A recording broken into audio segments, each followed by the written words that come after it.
Untuk mengetahui lebih lanjut dalam menangani pasien COVID-19 di Wisma Atlet, kita sudah terhubung dengan Mega Regina Tambunan, perawat di Rumah Sakit Darurat COVID-19 Wisma Atlet Kemayoran, Jakarta. Selamat siang, Mbak Mega. Iya, selamat siang. Iya, Mbak Mega, ini sejak kapan mulai bertugas di Wisma Atlet?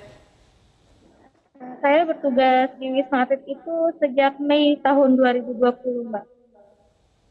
Jadi sejak pandemi memang sudah ditugaskan di Wisma Atlet itu ya. Nah, seperti apa kondisi Wisma Atlet saat ini? Ada berapa pasien COVID-19 yang dirawat? Mbak Mega bisa memberikan informasinya? Kurang lebih saat ini pasien yang dirawat itu ada sekitar 20 orang. Bisa Mhm. terbilang ini jumlah yang sudah mulai menurun ya dari jumlah sebelum-sebelumnya. Jumlah yang sudah mulai menurun. Nah, seperti apa rata-rata kondisi mereka dengan keadaan COVID-19 saat ini, Mbak Mega? Maaf, Ya, kondisi para pasien seperti apa, Mbak Mega, saat ini? untuk kondisi pasien yang dirawat sekarang di sini itu terbilang dalam golongan ringan, di mana mereka hanya isolasi mandiri saja di sini. Mhm. Nah, Mbak Mega bisa jelaskan apa bedanya penanganan pasien COVID-19 dulu dan kini? Kalau menengok kembali ke belakang juga Mbak Mega sekalian bisa ceritakan apa suka duka saat merawat pasien COVID-19. Baik, kalau dilihat dari bedanya, terlihat sangat jelas bedanya ya Mbak ya. Dari pasien yang kita rawat dulu hingga saat ini, kebetulan saat ini saya sedang bertugas di ruangan ICU, dan sejak 2020 juga saya bertugas di ruangan ICU. Mungkin dulu di saat pandemi lagi puncak-puncaknya itu, ICU terlihat sangat penuh, di mana kita di sini menyediakan bed pasien itu sekitar 30, dan itu terisi penuh, apalagi di saat varian Delta. Nah, sedangkan sekarang itu saat ini ICU terbilang tidak ada pasien, nihil. Hanya dirawat di ruangan rawat inap biasa. Kalau cerita suka duka, banyak ya. Banyak sekali suka duka yang saya alami di Wisma Atlet ini. Apalagi di waktu pertama kali saya berangkat ke sini. Pertama kali saya berangkat saja saya sudah merasakan dukanya. Di mana saya ingin berjuang melawan COVID-19, tapi pada saat itu saya dihalangi oleh lockdown, jadi saya tidak bisa berangkat. Nah, saya berterima kasih sekali kepada pihak mungkin Kementerian Kesehatan dan TNI AU yang pada saat itu bersedia menyediakan transportasi buat saya dan teman-teman saya sekalian itu menggunakan pesawat Hercules untuk berangkat ke sini. Pada saat Mhm. itu, pada saat bulan Mei 2020, kebetulan kita difasilitasi untuk berangkat ke sini menggunakan pesawat Hercules. Dan di sini pun bukan hanya duka di saat itu aja, di saat menangani pasien juga terlalu banyak duka yang sudah kita rasakan, di mana kita harus melihat kehilangan pasien kita sendiri.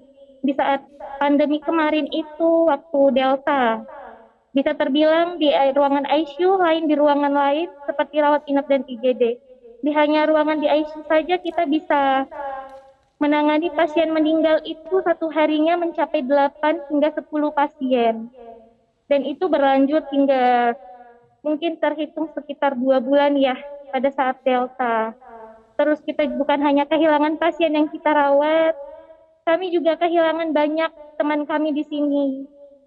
Mungkin Mhm. mereka meninggal pada saat uh, bertugas di Ya. Wisma Atlet ini sendiri. Gitu. Sangat Kalau haru terjadi, ketika Mbak Mega menyampaikan tadi apa yang Mbak Mega rasakan bersama dengan teman-teman tim nakes lainnya, perjuangan bersama di sana, lebih banyak dukanya tadi yang Anda katakan ya. Kalau Mbak Mega sendiri asalnya dari daerah mana, Mbak Mega? saya sendiri asalnya dari Tebing Tinggi, Sumatera Utara. Dari Sumatera Utara. Waktu itu di tengah kondisi pandemi dengan kasus yang begitu tinggi begitu ya. Bagaimana keluarga kemudian bisa melepas Mbak Mega untuk menjadi nakes di Wisma Atlet? Apa yang disampaikan pihak keluarga dan dukungan seperti apa dari mereka hingga Mbak Mega sampai saat ini bisa ada di Wisma Atlet? Terima kasih. Sejujurnya untuk pertama kali saya berangkat ke sini, saya sudah bekerja di salah satu rumah sakit swasta di Sumatera Utara. Dan kebetulan pada saat itu saya memilih untuk resign dan berangkat ke sini. Dan saya menyampaikan kepada keluarga, pada saat itu keluarga tidak menyetujui. Tidak ada izin dari keluarga untuk saya berangkat ke sini. Terbilang nekat saya untuk berangkat, di mana seminggu sebelum saya berangkat, saya memilih untuk tidak pulang. Dikarenakan saya takut kalau saya pulang, saya ditahan dan tidak boleh berangkat.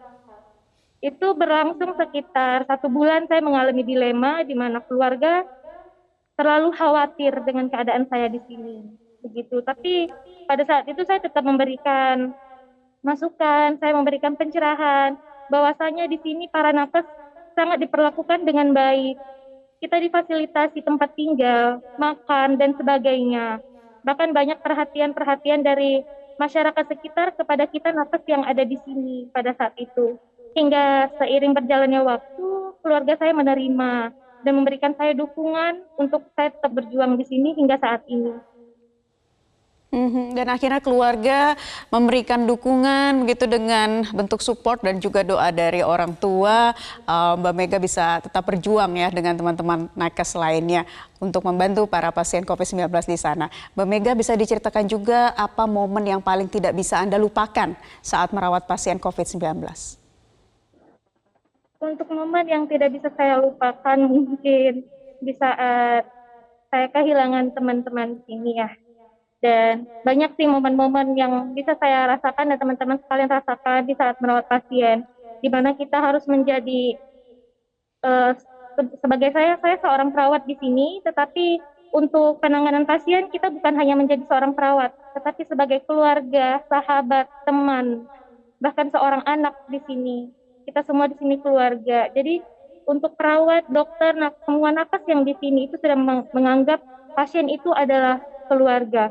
Dan momen yang paling haru yang mungkin saya rasakan di saat kita kehilangan pasien, kita menjadi orang pertama yang melihat pasien menghembuskan nafas terakhirnya. Mungkin itu momen paling haru yang sehari-harinya kita lihat pada saat itu. Pada saat kasus memuncak, banyaknya pasien yang meninggal dan hanya kita yang mereka lihat. Tidak ada keluarga mereka, tidak ada sanak saudara, hanya kita. Dan saya merasakan itu momen paling haru, di mana saya menempatkan diri saya sebagai mereka. Di mana saya berjuang di sini, apabila saya berada di posisi mereka, orang tua saya tidak akan bisa melihat saya, bahkan untuk terakhir kalinya. Mungkin itu momen paling haru yang bisa saya rasakan di sini, dan teman-teman lainnya juga rasakan. Ya, kondisi tersebut memang tidak mudah menghadapi situasi itu, memang terbilang berat. Namun apa yang kemudian menguatkan Mbak Mega bersama dengan teman-teman tim nakes lainnya untuk tetap menjadi garda terdepan dari penanganan COVID-19 di sana? Yang menjadi penguatan buat saya di sini mungkin ya, yang pertama itu dari Tuhan ya. Saya menyerahkan diri saya kepada Tuhan, saya bertugas dengan ikhlas di sini.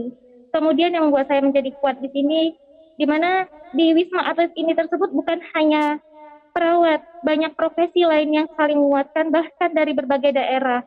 Seperti saya sendiri, dalam gelombang saya itu dari berbagai banyak daerah dan berbagai banyak suku. Dari Medan, Aceh, Riau, bahkan bagian timur pun kita jadi satu di sini. Kita menjadi keluarga. Saya menemukan keluarga baru di sini. Saya menemukan kebiasaan baru, saya menemukan bahasa baru, dan kita saling menguatkan di sini.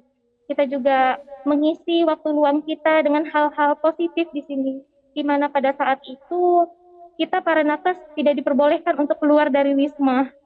Kita hanya bisa berdiam diri di Wisma dan rutinitas kita hanya kerja, masuk ke bagian zona merah, setelah kerja kita balik lagi ke zona yellow. Hanya begitu rutinitasnya sepanjang hari dan itu membuat kita cukup membosankan sebenarnya.